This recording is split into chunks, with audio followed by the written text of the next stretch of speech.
gabi sa lahat po ng ating pinagpalang kapatiran, sa ating mga baguhan, mga bisitang narito ngayon, at sa lahat ng ating viewers sa ating live webcast, sa iba't ibang bansa, mga minamahal, especially sa ating pong beloved Minister Luke, kanya mga kids dyan po sa dako ng Indiana, USA, sa lahat ng ating viewers, magandang gabi po sa inyo lahat. Purihin ang ating malapay noon at happy, victorious Mindanao Peace Mission. Purihin. Happy 14th Victorious Mindanao Mission sa ating lahat. Palakpakan po natin ang isang malakas na palakpak ating malapay noon. Dahil tayo po ay nagdiriwang, mga minamahal, na ika-14 na tagumpay. Amen? Na pinagkaloob ng ating pinakamamahal na Panginoong Jesucristo through our beloved Honorable Evangelist Will de Almeida, the end-time prophet of our loving God, together with the 12 prayer warriors. Kaya i-relate po natin ang ating tatalakayin sa ating pagdiriwang. Lagyan po natin ng titulo ang ating pag-aaralan, pamagatan nating Tremendous Victory. Tremendous Victory. Sa Tagalog, napakalaking tagumpay. Amen? Napakalaking tagumpay, tremendous victory. Ang ating pong teksto, kindly po sa ating mga beloved Bible readers, dito po tayo sa 1 Timothy chapter 2, verse 4. Kindly po. In the first book of Timothy chapter 2, verse 4, who will have all men to be saved and to come unto the knowledge of the truth. God bless you po, kindly in Tagalog. Dito po sa unang Timoteo, kabanatang 2, talatang 4, na siyang may ibig ng lahat ng mga tao ay mga ligtas at makaalam ng katotohanan. Isang malakas na palakpak sa ating pinakamamahal na Panginoon. Yung malakas, mga minamahal. Amen? Actually, maaga pa. Dahil minsan nagtatapos tayo ng alas 10, alas 11 ng gabi, kapag meron po tayong celebration, ngayon po ay 8:30 pa lang. Amen? Sa madalit salita, maaga pa. Ay maiksi lang ang ating preaching, uuwi pa rin tayong maaga. Kung mag-rapture na, wala na tayong uuwian, sa langit na tayong magkikita. Amen? Kaya yung huling lakas natin, mga minamahal, ibibigay na natin sa ating malapay noon, isang malakas na palakpak para sa ating malapay noon. Lahat magsabi ng malakas na praise the Lord. Sabi ng ating nabasa, ang ating Diyos na napakabait sa langit, ang ating pinakamamahal na Panginoong Hesus, ang may nais na ang lahat ay makaalam ng katotohanan at lahat ng tao ay mga ligtas. Sa bersikulong ito, dalawang bagay ang dapat nating maunawaan. First, our dearest Jesus wants us to come to a knowledge of truth. That is the first one. And the second one, and all man or all people to be saved. Dalawang bagay yon. Na ang lahat ng tao ay makaalam ng katotohanan, at ang pangalawa, dapat ang lahat ng tao ay maligtas. Gano yan kahalaga, mga minamahal. Pag hindi tayo nakarating sa kaalaman ng katotohanan, absolutely wala tayong kaligtasan. Kaya maraming nangaral, mga minamahal ng Ebanghelyo, through enticing words of much wisdom, but without the power of God unto salvation. Right. Ipinangaral lang nila ang Ebanghelyo na kaligtasan because of pride, not because of God's will. Hindi sila mga pastor na in-appoint ng ating malapay noon upang ipangaral ang Ebanghelyo na kaligtasan. Dahil sila self-appointed pastor, wala ang pagkaalam ng katotohanan. Wala ang pagkaalam ng katotohanan, wala ang kaligtasan. Kaya during time of crisis, balikan natin way back year 2000, kasagsagan ng mga Abu Sayyaf, mga minamahal, at marami na silang na-hostage, together with the 21 Sipadan hostages. Anong nangyari? Isang leader na reliyon ang kinuha, at isang pastor na isang congregation. Hindi sila willing na sila ay pumunta roon, bago sila ay kinidnap, hinostage, dinala sa kampo ng mga Abu Sayyaf. Right. Nang sila ay kunin, meron pa silang buhay. Nang sila ay ibalik sa kanilang pamilya, nakalagay na sa sako ang kanilang mga ulo. Inukit ang mata, tinanggal ang ilong, ang tenga, sa madalit salita, tinotsure. Amen? Pero sila'y mangangaral ng Diyos, mga minamahal. Ang pagkakaiba, hindi sila nakarating sa pagkaalam ng katotohanan, kaya walang kaligtasan ang ating minamahal na ebanghelista the end-time prophet of our loving God, ay nakarating sa pagkaalam ng katotohanan, kaya may kaligtasan, hindi na kinakailangan hostage, hindi kinakailangan kidnapping, willingly, sa utos ng ating mahal na Panginoon, ay nag-volunteer, pumunta doon sa mga masayap. Ang layunin ay upang ipangalan na may Diyos na makapangyarihan, at sa kapangyarihan ng Diyos ay ipalam sa mga masayap ang pagkaalam ng katotohanan at upang magkaroon ng kaligtasan. Amen? Kaya willingly, ang ating beloved Honorable Evangelist Wilda Almeda, the end-time prophet of our loving God, hindi kinidnap, hindi hinostage, contrary doon sa nakasulat sa mga dyaryo during that time. Amen? Sila'y kusang loob na pumunta, mga minamahal, nagdala ng regalo kay Commander Robot, kay Eugene Susukan, ang tanging dahilan upang ipakita, meron palang tunay na pastor ng Diyos, hindi mo kinakailangan kidnapin at humingi ng ransom para magkaroon ka ng pera. Ang tunay naman ng God na itinakda ng Diyos, willingly pupunta upang sabihin sa'yo na ang Diyos ay puno ng pag-ibig kahit na ikaw ay isang taong makasalanan. Kaya sila'y pumunta, may buhay. Amen? Bumalik, may buhay. Bakit? Dahil nakaalam ng katotohanan at mayroong kaligtasan. Amen? Talakayin natin, mga minamahal. First, let us discuss about come to a knowledge of truth. Anong ibig sabihin yan, mga minamahal? Amen? Ang ibig sabihin, mga minamahal, in 2 Samuel chapter 7, verse 28, makikilala mo ang tunay na Diyos at ang kanyang salita, at ang Diyos ay may pangako para sa kanyang mga tunay na lingkod. Yun ang ibig sabihin ng salitang, you must come to a knowledge of truth. Ating basahin, kindly. From the second book of Samuel, chapter 7, verse 28. And now, O Lord God, Thou art that God, and Thy words be true. And Thou hast promised this goodness unto Thy servant. Amen. God bless you po. Kindly in Tagalog. Ikalawang Samuel, Kapitulo 7, talatay 28. At ngayon, O Panginoong Diyos, Ikaw ay Diyos at ang iyong mga salita ay katotohanan at iyong pinangako ang mabuting bagay na ito sa iyong lingkod. Isang malakas na palakpak sa ating mahal na Panginoon. Yung malakas na palakpak. Sabi ko sa inyo, ibigay na natin yung ating huling lakas. Amen? Para pag nag-rapture, mga minamahal, siguradong-sigurado tayo sa trono ng biyaya ng ating mahal na Panginoon. Sabi ng ating nabasa, lahat muna magsabing ng malakas na praise the Lord. Makikilala mo ang tunay na Diyos at ang kanyang salita.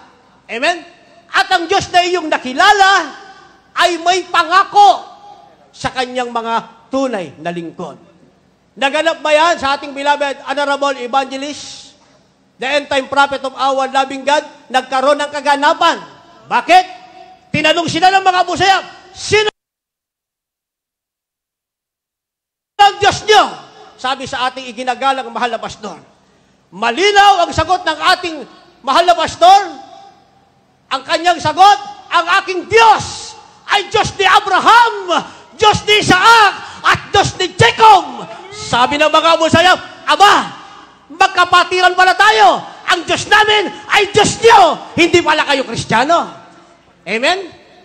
Naunawaan nila, hindi pala tayo Trinitarian, rather. Amen. Hindi tayo Trinitarian. Tayo ay tunay na mga Kristiyano dahil ang ating Diyos ay ang Diyos ni Abraham, Yes. ang Diyos ni Isaac, at ang Diyos ni Jacob. Amen? So, nakalma ang mga abusayap, mga minamahal. Amen? Palakpakan muna natin ang ating pinakamamahal na Panginoon. Kaya ipinakita ng ating mahal na Panginoon, pag ikaw ay dumating sa pagkaalam ng katotohanan, ang Diyos ay may pangako sa iyo kapag ikaw ay tunay na lingkod ng ating mahal na Panginoon. Yung pangako na yan, mga minamahal, walang sinumang pwedeng makahadlang. Amen? Kahit gustuhin ng kaaway lang siya. Ang kanyang kapangyarihan ay katiting lamang ikumpara natin sa kapangyarihan ng ating mahal na Panginoon. Amen? Kaya pinatunayan ng ating Diyos na makapangyarihan nang nag-utos ang ating beloved Honorable Evangelist, the end-time prophet of our loving God, sa isa nating prayer warrior, Pumunta ka ron, maghanap ka ng Abu Sayyaf. Pinapilitan siyang maghanap ng Abu Sayyaf. Mga minamahal, tumuloy sila sa isang hotel. Ano ang sabi na nandun? May nauna na sa inyo, nakaputi, nag-booking na para sa inyong tutuluyan. Amen? Sa makatuwid yung sinasabi ng 2 Samuel, chapter 7, verse 28, makikilala mo ang Panginoon. Amen? At ang tunay na Diyos ay iyong makikilala at ang kanyang salita ay iyong mapapakinggan at ito'y salita ng Diyos. Ang Diyos na iyong nakilala ay may pangakong pag-iingat sa iyo sapagkat ikaw ay tunay na lingkod ng ating mahal na Panginoon. Amen? Iyon ang sinasabing come to a knowledge of truth. At hindi dyan natapos. May pangako ang Diyos. Ang kanyang pangako ay magkakaroon ng kaganapan. Ang sinasabing kapangyarihang ibibigay sa kanyang mga tunay na lingkod. Ano ang kapangyarihan? Kyle read it. Luke chapter 10 verse 19 up to verse 20 and Deuteronomy 7 verse 15. Kindly read at the same time. The Gospel of St. Luke chapter 10 verses 19 and 20. Behold, I give unto you power to tread on serpents and scorpions and over all the power of the enemy, and nothing shall by any means hurt you. Notwithstanding in these, rejoice not that these spirits are subject unto you, but rather rejoice because your names are written in heaven. Amen. From the book of Deuteronomy, chapter 7, verse 15. And the Lord will take away from thee all sickness, and will put none of the evil diseases of Egypt, which thou knowest, upon thee, but will lay them upon all them that hate thee. God bless you po. Kindly in Tagalog. Lucas Kabanatang 10, talatay 19. Narito, binigyan ko kayo ng kapangyarihan na inyong yurakan ang mga ahas at ang mga alakdan at sa ibabaw ng lahat ng kapangyarihan ng kaaway at sa anumang paraan ay hindi kayo sa 20. Gayunmay huwag ninyong ikagalak ito na ang mga espiritu ay nagsisuko sa inyo, kundi inyong ikagalak na nakasulat ang inyong mga pangalan sa langit.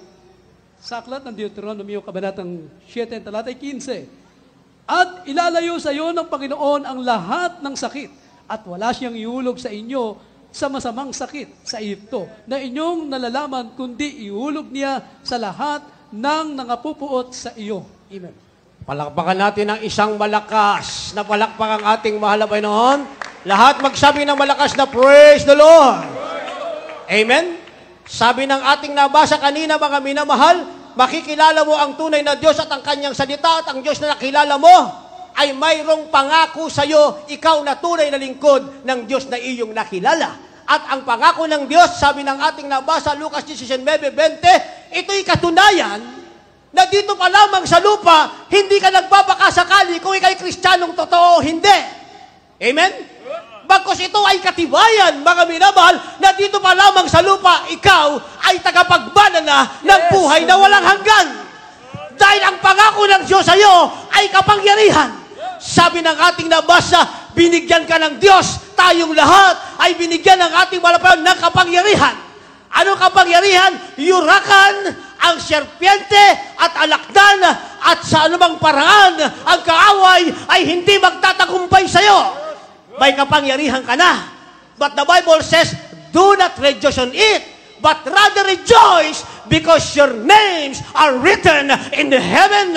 Yan ang ating ikagalaga dito pa lamang sa lupa. Tiyak mo na ang nagbigay sa iyo ng kapangyarihan ay ang Diyos na iyong nakilala sapagkat ang pangalan mo ay isinulat na maliwanag ng ating mahal na Panginoon sa langit.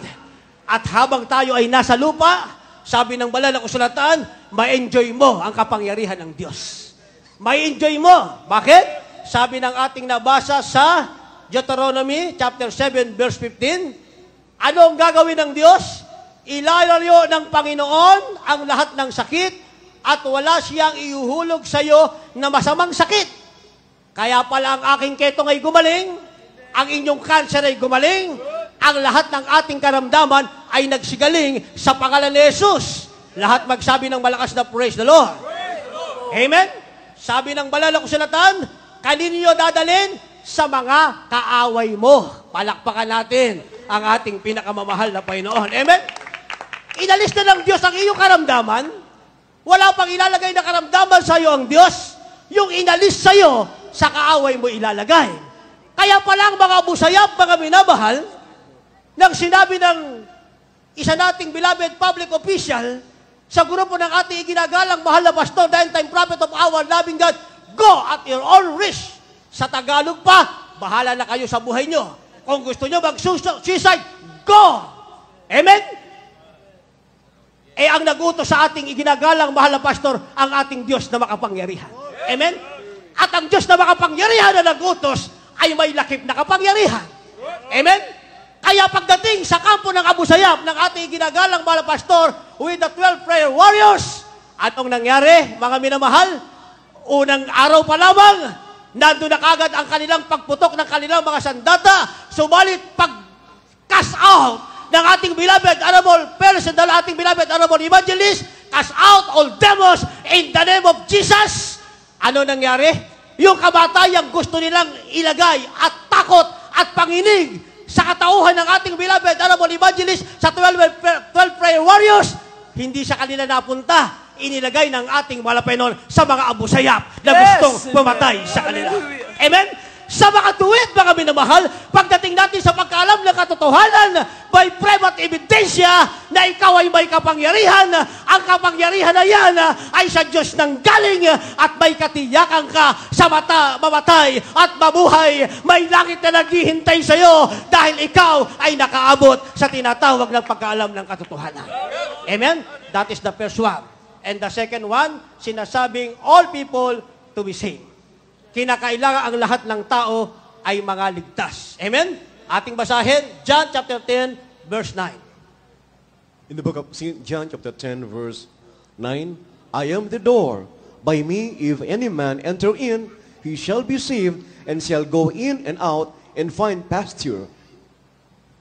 God bless you po, kindly in Tagalog. Juan Kapitulo 10, versikulo 9. Ako ang pintuan, ang sinumang taong pumasok sa akin, ay siya'y maliligtas, at papasok at lalabas at makasusumpong ng pastulan. Isang malakas na palakpak sa ating mahal na Panginoon.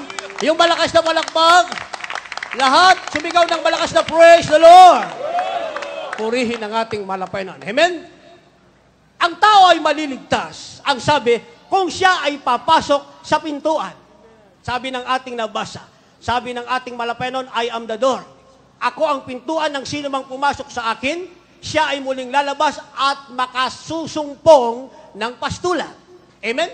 Sa makatuwid, para ang tao ay magkaroon ng kaligtasan, pagkaalam niya sa katotohanan, kinakailangang pumasok siya sa pintuan. Ano ang ibig sabihin, mga minamahal? Kinakailangan, siya ay na kay Kristo, at ang ating malapayan ay nasa Kanya. Kaya sabi ng banal na kasulatan, mga minamahal, siya ay papasok at lalabas. Amen? Magiging submissive tayo ngayon sa kapangyarihan ng ating pinakamamahal na Panginoong Jesucristo. At paglabas mo, meron ka ng kapangyarihan dahil ikaw ay nasa kaligtasan na. Hindi ka na kayang lupigin. No one can conquer you. Hindi ka pwedeng matakot, mga minamahal. Hindi ka pwedeng takutin. Bagkus ang kaaway mo ang matatakot sa'yo. Bakit? Dahil sabi ng banal na kasulatan sa Lucas 1:77 at 79, mga minamahal, iyong ipakikilala sa bayan ang iyong Diyos na nagbibigay ng kaligtasan. Ipapakilala mo na, ito yung paglabas mo. Meron ka ng kapangyarihan ipakilala sino ang Diyos mo. Dahil kilala mo ang iyong Diyos, meron kang kapangyarihan, katapangan, hindi ka kayang takutin ng kahit na sino man. Ating basahin, kindly. Lucas chapter 1, verse 77 and verse 79. Kindly. From the Gospel of Luke, chapter 1, verse 77 and 79. To give knowledge of salvation unto his people by the remission of their sins. Verse 79. To give light to them that sit in darkness and in the shadow of death, to guide our feet into the way of peace. God bless you po, kaya in Tagalog. Ang Ebanghelyo ayon kay Lucas, Kabanatang 1, talatang 77 at 79. Upang maipakilala ang kaligtasan sa kanyang bayan sa pagkapatawad ng kanilang mga kasalanan. Upang liwanagan ang nangakalugmok sa kadiliman Amen. at sa lilim ng kamatayan, upang itumpak ang ating mga paa sa daan ng kapayapaan. Palakpakan natin ng isang malakas na palakpak ang ating malakas. Naganap ba ito sa buhay ng ating iginagalang mahal na pastor, the end time prophet of our loving God? Naganap! Naganap ba? Naganap! Dahil na ipakilala ng ating ginagalang mahal na ebanghelista ang ating pinakamamahal na Yesu Kristo, sabi ng ating nabasa, upang maipakilala ang kaligtasan sa bayan. Verse 79, upang liwanagan ang nagalulugmok sa kadiliman. Ang mga abusayap ay naging alipin lamang na masamang espiritu. Amen?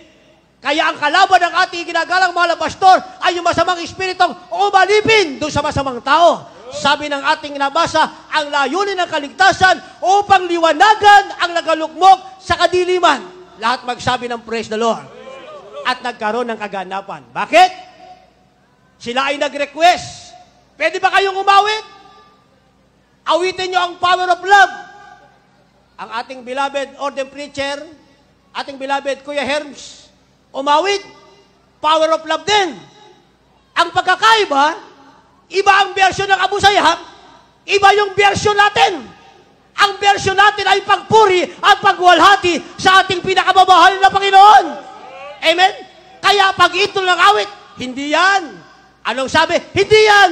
Iba ang lyrics, pero ituloy nyo na. Habang inaawit ang awitin, mga minamahal, ano ang nangyari? Lumambot ang mga puso ng Abu Sayyaf. Sila ay naging maamo, mga minamahal. Amen? Umamo! Yung kanilang binabalak na pagpatay sa grupo ng ating ginagalang bala pastor na dapat, mga minamahal, ay tatagtadin nila ng bala na wala sa kanilang isipan, mga minamahal. Amen? At ang ating mahal na ebanghelista ay nangaral ng ebanghelyo. Paano siya nangaral? Ang layunin, sabi ng ating nabasa, upang liwanagin ang nagalugmok sa kadiliman. Paano nangaral ang ating iginagalang malapastor, our beloved Honorable Evangelist Wildal Meda, the end time prophet of our loving God. Ang sabi ng isang nating beloved prayer warrior, ang nasa isip niya ang ating malapastor, mga ngaral, mga minamahal, with moderation. Ibig sabihin, mahinay, dahan-dahan.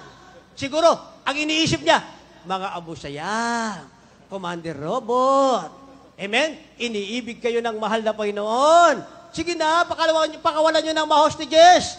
Pero hindi pala gayon ang pangangaral. Ang pangangaral pala ay may katapangan na sinasabing, hindi ako natatakot sa inyo!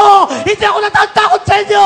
Sa pangalan ni Jesus! Yes, Nagulat ang mga Abu Sayyaf, mga minamahal. Subalit sa kanilang pagkagulat, naliwanagan ang kanilang mga isipan, silang nakasadiliman, ay nadala natin sa liwanag. Kaya nga makikita natin sa mga picture na ito, ang mga Abu Sayyaf na ang hawak ay Armalite, nakataas ang kamay, kasama ng ating beloved, Honorable Evangelist, nagpupuri, naglulwalhati sa ating pinakamamahal na Yesu Kristo. Ibig sabihin, ang dalawang bagay, sa verse Timothy 2:4, sinasabing ang Diyos ang may ibig na ang lahat ay makalam ng katotohanan at ang lahat ng tao ay magkaroon ng kaligtasan ay nagkaroon ng kaganapan. Saan?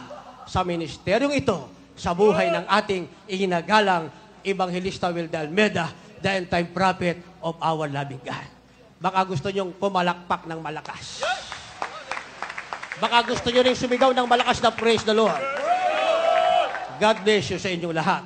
At pagkatapos nito, dito ngayon pumasok yung ating titulo, tinatawag na Tremendous Victory. Amen? Alam na natin ang katotohanan. Meron na tayong kaligtasan. Ang nasa atin ngayon, mga minamahal, is just not a simple victory, but it is what we call tremendous victory. Amen? Kaya nga, taon-taon natin ipagdiriwang.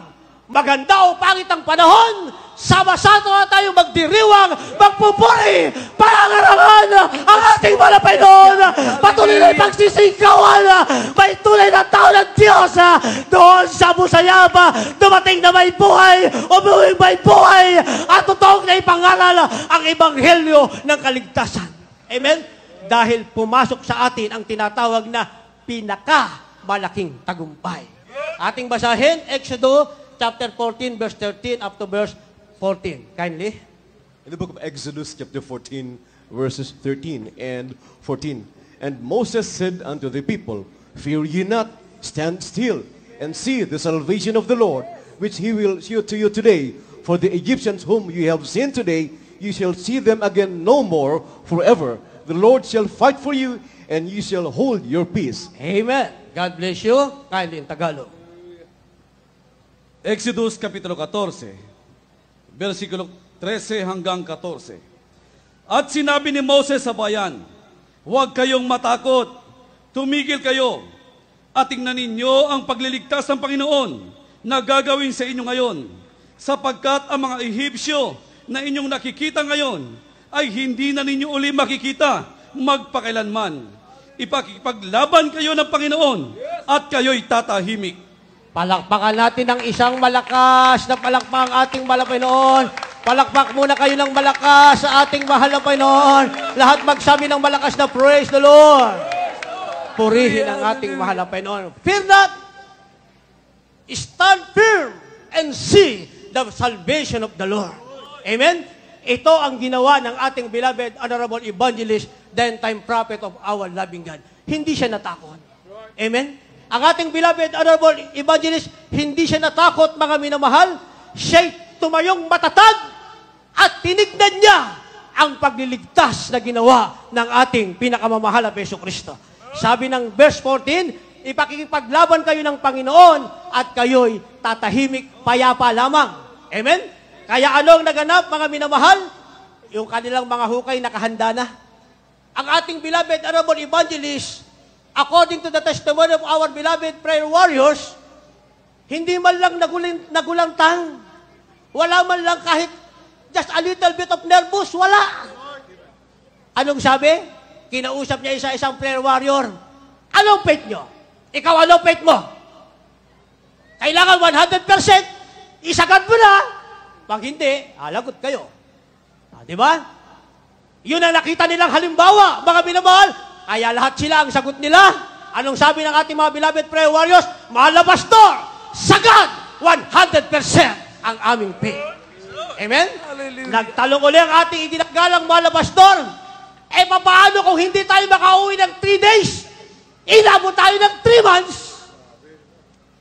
Anong sagot ng mga prayer warrior, mga minamahal? Sabi ng ating mahal na Ebanghelista, sa mamatay, sa mabuhay, sa mahal na Panginoon tayo. Amen? Kaya ang mga prayer warriors, mga minamahal, opo, mahal na pastor, kung hindi tayo makauwi within 3 days, kahit abutin ng 3 months, inabot sila ng 3 months. Hallelujah. Inabot sila ng 3 months, mga minamahal. Kaya pala tumagal ng 3 months upang lalong maipakilala, sabi ng verse 14, mga minamahal, ipakikipaglaban kayo ng Panginoon at kayo'y tatahimik. God Himself will fight for you and ye shall be stand peace. Tahimik lang sila, mga minamahal.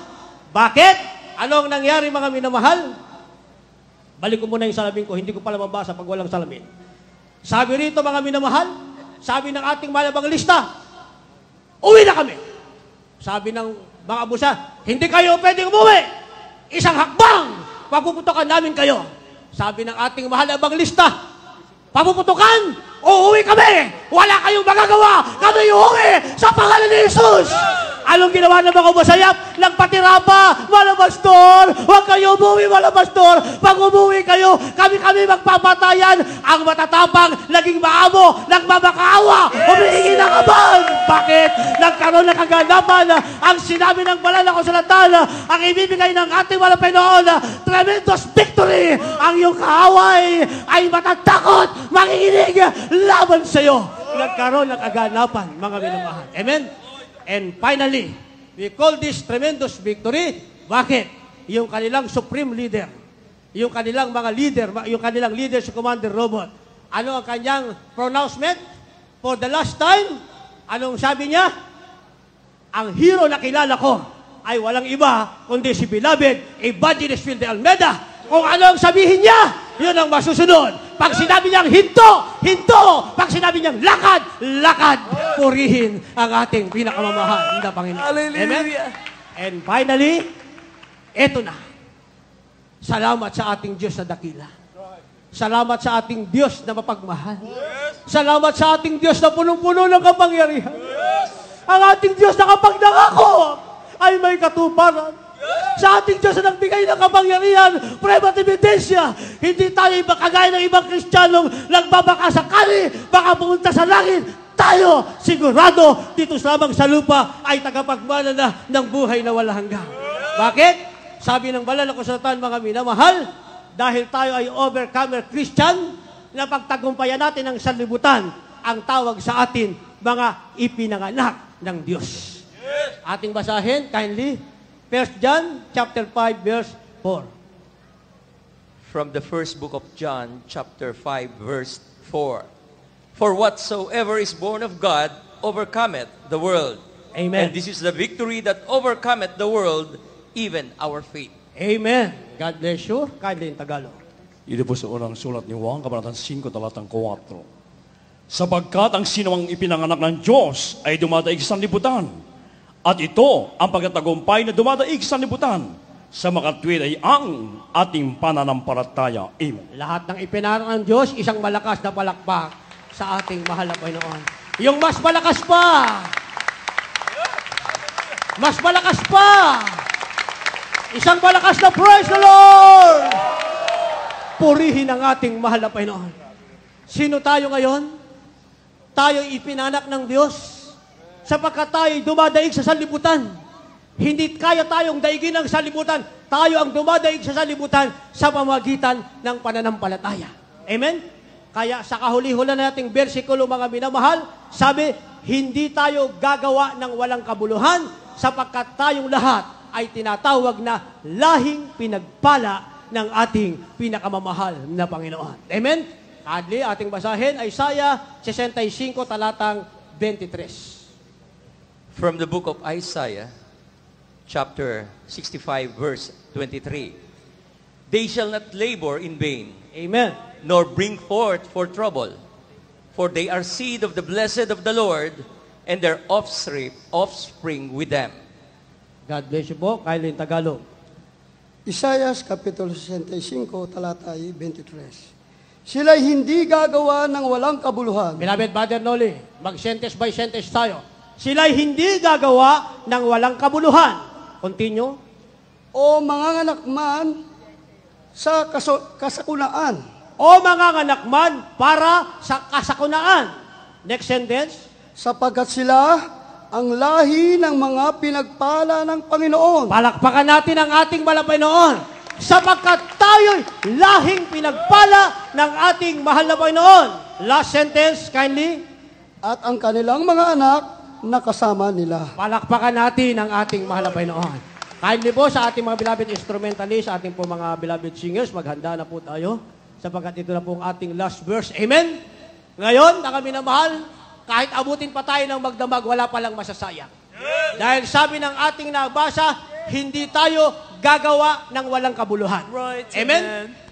Ang lahat ng ating gagawin ay may kabuluhan, pagkat tayo palang lahat ay lahing pinagpala ng ating pinakamamahal na Panginoon. Amen? Pag may nagtanong sa iyo, sino ka? Ako'y lahing pinagpala ng Diyos.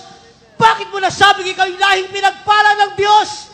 Sinabi ng banal na kasulatan, hindi ako gagawang may kabuluhan, sapagkat ako'y taga-Jesus Miracle Crusade. Meron akong isang pastor na italaga ng Diyos sa katauhan ng aming beloved, Honorable Evangelist Phil de Almeida. Tayo mismo ay pagsisigawan natin na tayo'y lahing pinagpala ng ating pinakamamahal na Panginoon. Sa ating generation and to the next generation, sabi ng ating nabasa, mga minamahal, sa last sentence, ang sabi, at ang kanilang mga anak nakasama nila. Kaya yung nagpatuto kanina, na-save yung kanyang parents, hindi pa siya isinisilang. Amen? Hindi pa siya isinisilang. Then isinilang siya, mga minamahal, sa iglesyang ito at siya'y lumaki. Wala na yung kanyang parents. Pero kaya niyang ikwento ano ang nangyari, paano nagkaroon ng kaligtasan ng kanyang mahal sa buhay. Bakit? Sapagkat ang pagpapala sa kanyang magulang ay umabot hanggang sa kanyang henerasyon. Amen? Ganun pala. Habang hinihintay natin ang ating Panginoon, dahil meron tayong tremendous victory, tayo'y lahing pinagpala ng mahal na Panginoon. Kung loobin ng Diyos, pumikit ang ating mata. Pumikit lang bang tayo, didilat tayo sa langit, pero ang iniwan nating mga kamag-anak, sila'y lahing pinagpala rin ng mahal na Panginoon dahil sa atin. Amen? Bakit? Dahil ang nasa atin ay tremendous victory. Tayong lahat ay tumayo habang tayo po yung maawit sa ating mahal na Panginoon. Ating mga bisitang mga dala nyo. Amen? Medyo malaki po ang ating crowd. Pinagpala tayong lubos ng ating mahal na Panginoon. Gano'n man kalayo ang inyong pagagalingan. Left and right wings, sa ilalim. Diyan sa main gate, sa dulo. Samahan nyo sila sa harapan. Amen? Hallelujah. Samahan nyo sila sa harapan. Ibilang natin sila sa lahing pinagpala ng mahal na Panginoon sapagkat tayo tumanggap ng lubos, pinakamalaking tagumpay. Hallelujah.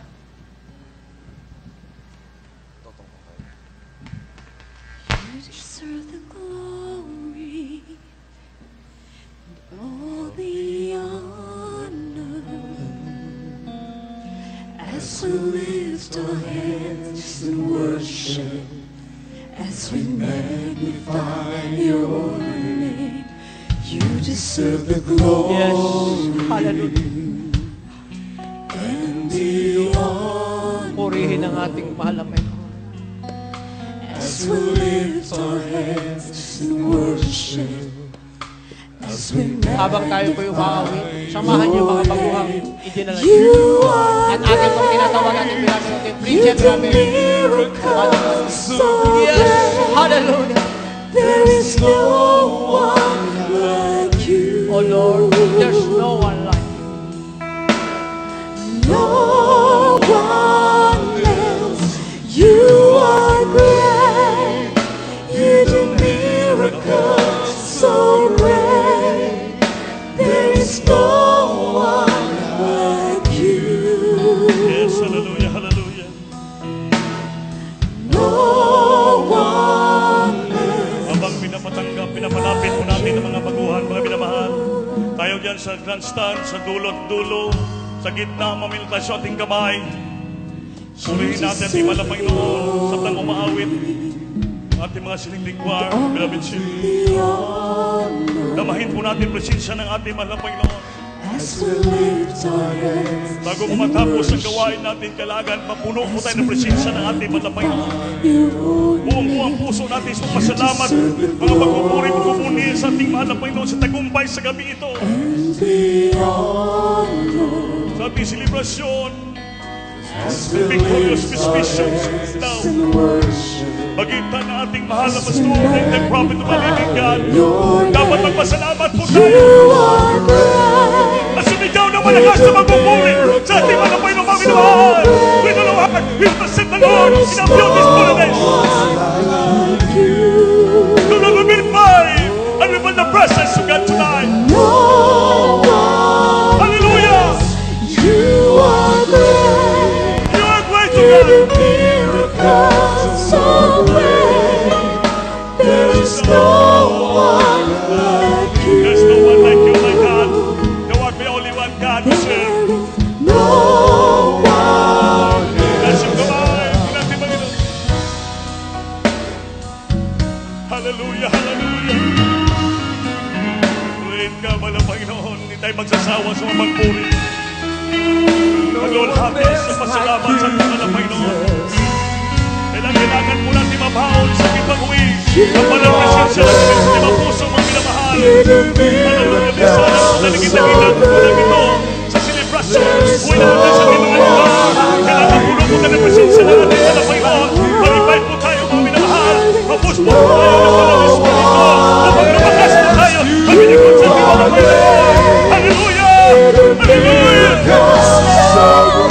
We worship you, God, we glorify you. Thank you, Jesus. Hallelujah.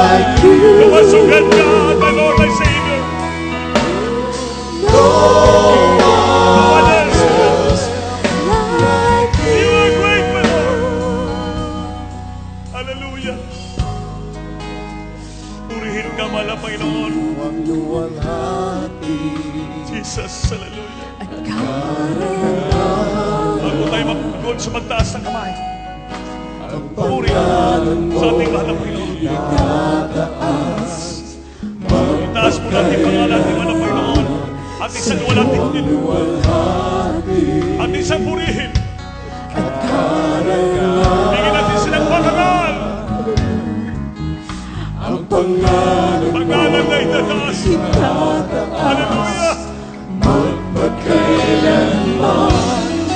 dakila ka sa iyong mga gawa at ako'y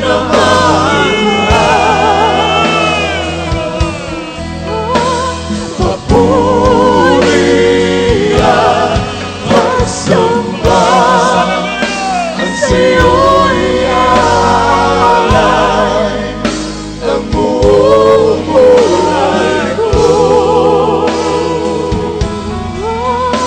Sa'yo lamang dakila ka sa iyong mga gawa at ako'y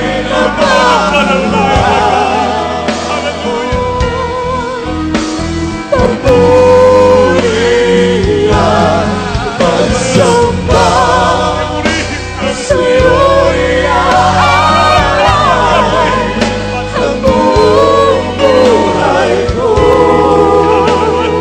Thank you so much, oh God. Sa'yo Worship praise you.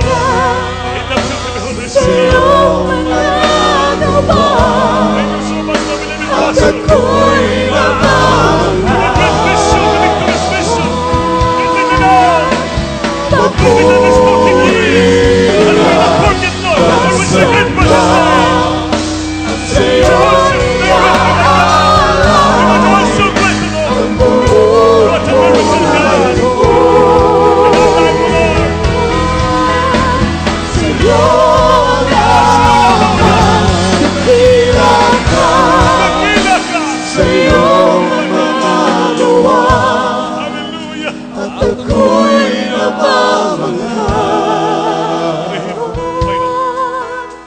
papuri at pagsamba ang sa'yo'y alay Lord, puri ang pagsamba. buong buhay ko. Buhay namin. Sa'yo lamang dakila ka Patuloy naman ang pinagdaan. Nagkailangan ko na natin alaman na sa mga magagawa sa ating buhay. Sa mga pinagkita sa ating buhay, mga pinamahal. Kaya magsawa sa mga pagpuri. Pagpuri sa ating Panginoon. Sumigaw tayo ng malakas. Hallelujah. Puri ating mga Panginoon. Pumabot natin sa Panginoon. Pagpuri. Hallelujah. Pasalamat sa ating mga Panginoon. Pagkatawag sa Panginoon. Jesus. Hallelujah. Pagkatawag sa Panginoon.